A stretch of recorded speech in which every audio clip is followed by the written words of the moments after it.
Hello everybody, this is Tip Top Gaming here today with another Magic the Gathering video. In today's video, I am going to be breaking down a bunch of Theros Beyond Death spoilers. So, yesterday I did a video also breaking down a bunch of Theros Beyond Death spoilers. However, there were a couple, I think 2 that were posted after the video went out, and so those will be included in today's spoilers. However, why don't we jump right into this? Alrighty. So, first, we have Idealic Tudor. It's a 3-cost white sorcery, and it says search your library for an enchantment card, reveal it, put it into your hand, then shuffle your library.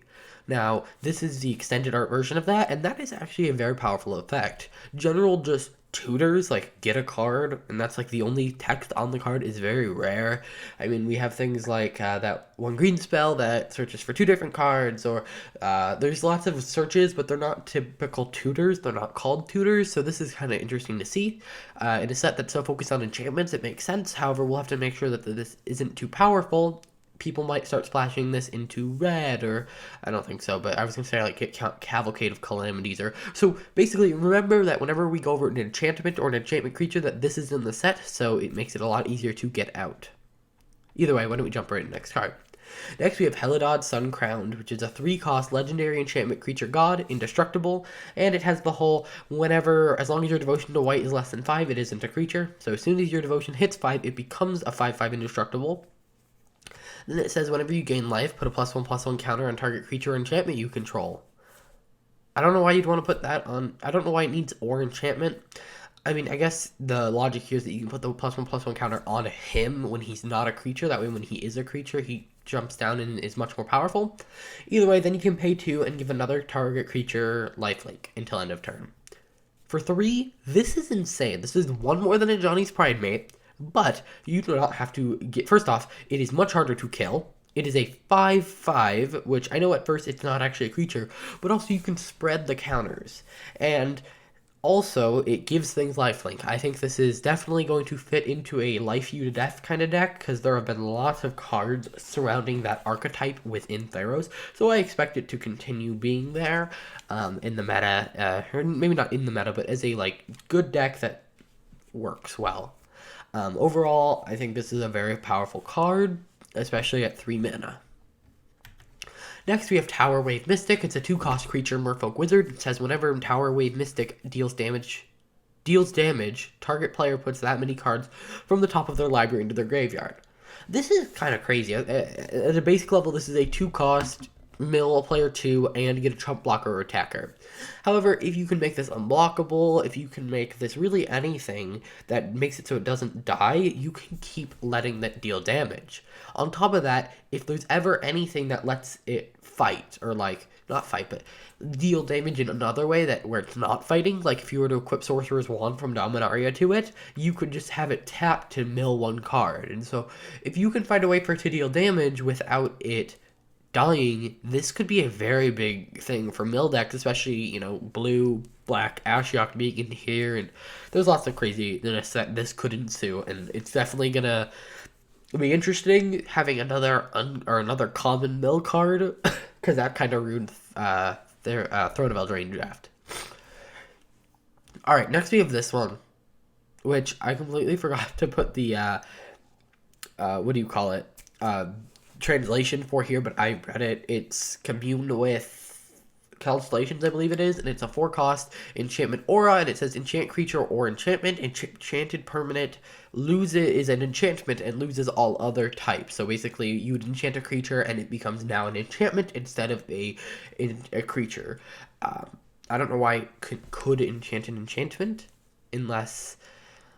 I guess the thing is here is that if you want your god to not become a creature, you can enchant it with this, and it would not become a creature. So this is an interesting blue removal spell. It also has the extra value of, maybe not in this set or in limited, because there's going to be a ton of enchantment removal, but you could theoretically make your creature not be able to die to creature removal instead to artifact removal or enchantment removal, which is a lot harder, but we'll see how this card does. Next, we have Maddie or Kraken. I believe this was released yesterday. It's a 3-cost creature Kraken, rare 2/3, and it says whenever you draw a card, you may pay 1. If you do, put a +1/+1 counter on Maddie or Kraken and create a 1/1 blue tactical creature token. This is crazy. Okay, I know you have to pay 1. If you didn't have to pay 1, this would be absolutely broken, but I feel like they could have left out that blue tentacle creature token, or left out the counter, and this would have been a much more appropriate card. But the fact that you are creating an army and putting counters on this thing is absolutely insane. So they have to board wipe. They can't just kill the Kraken. They can't just kill the little guys. They have to kill everything. So that's ridiculous. That's all I have to say, especially for 3 in blue. Next, we have Cling to Dust. Instead, it says exile target card from a graveyard. So that's pretty good for 1.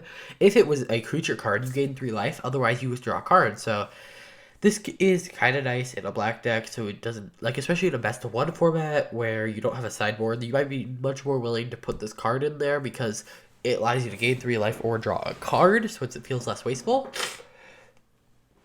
However, it also has Escape 4.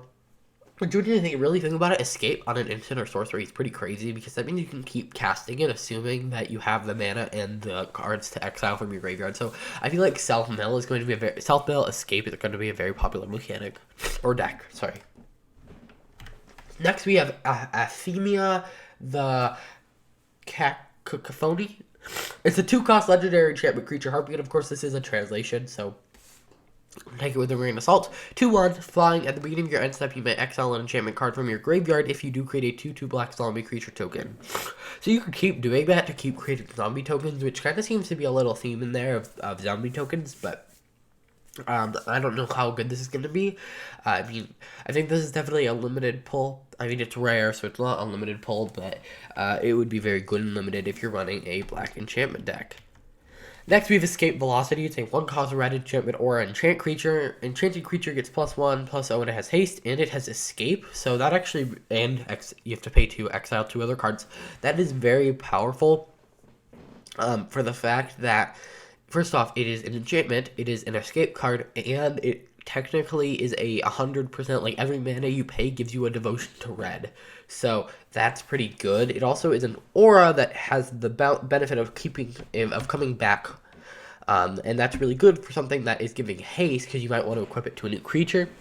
I wouldn't be surprised if there's a card that allows you to reduce the amount of cards you have to exile from your graveyard in order to cast things or reduce the cost of escape spells. So really, it depends if there's a lot of escapes in it. Like whenever you escape or whenever you do that, that'll really impact the value of all the escape cards. Next we have Inspire Fear. It's a 4-cost instant. It says prevent all combat damage this turn that would be dealt this turn, except the combat damage that would be dealt by enchantment creatures and enchanted creatures, and then Scry 2. So you're paying for an instant speed to prevent all damage, except for things from enchantment creatures. Now, this could be good and bad. If your opponent's running enchantment creatures, then this just doesn't block everything. However, if you're running enchantment creatures, you can make it so all your creatures still deal damage. So, for instance, if there were a bunch of trades, like if you were going to trade like all of your creatures, and then you cast this and all of your creatures were enchantment creatures, they wouldn't take damage, but everything else would. Plus, you would just Scry 2, so that's kind of nice. Next, we have Devourer of Memory. It's a 2-cost blue and black creature nightmare, and it says whenever 1 or more cards are put into your graveyard from your library, Devourer of Memory gets +1/+1 until end of turn and can't be blocked. So, as long as you are milling yourself, which is a very oppressive strategy, currently, this thing is stronger and can't be blocked. Now, it does not get +1/+1 for every card, and if you, like, mill yourself 1, like, you'd have to mill yourself 1, and then in a separate instance, mill yourself 1. So, yeah. Or you can activate its 3 cost, which puts the top card of your library into your graveyard, which works really well with Escape. Alrighty, guys, that's it for all of the spoilers today. It was a little bit of a smaller day, but it was still a very exciting day. Let me know what you guys are thinking about Theros Beyond Death in the comments down below, and I'll see you guys in the next video. Bye.